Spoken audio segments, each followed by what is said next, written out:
नमस्कार मंडळी. सकाळी आम्ही एंट्री करून कॉलेजला निघालो. हे आमचं कॉलेज आणि हा आमचा नेहमीचाच अटेंडन्ससाठी होणारा गोंधळ. अटेंडन्स देऊन सगळी बाहेर निघालो. जेवण करून आम्हाला परत कॉलेजला यायचे होते. कॉलेजला आल्यावरती आम्हाला समजले की लेक्चरच कॅन्सल झालंय. मग मामांना मदत करण्यासाठी आम्ही रेकॉर्ड रूममध्ये जात होतो. पण मामा काय आम्हाला आत घेत नव्हते. तरी आमच्या मैत्रिणी बळत आत घुसल्या.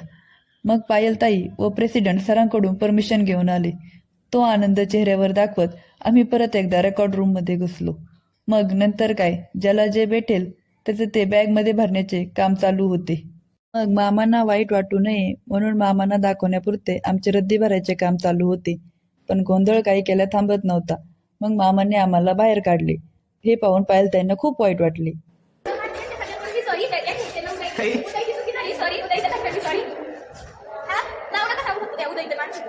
या गोष्टीवर पायलताई सर्व ग्रुपला चहा पिण्यासाठी घेऊन गेल्या. चहा पिल्यानंतर पायलताईंनी स्वतःच्या हाताने बिल पे. तर आमच्या 2 मैत्रिणी आल्या व आम्ही हॉस्टेलला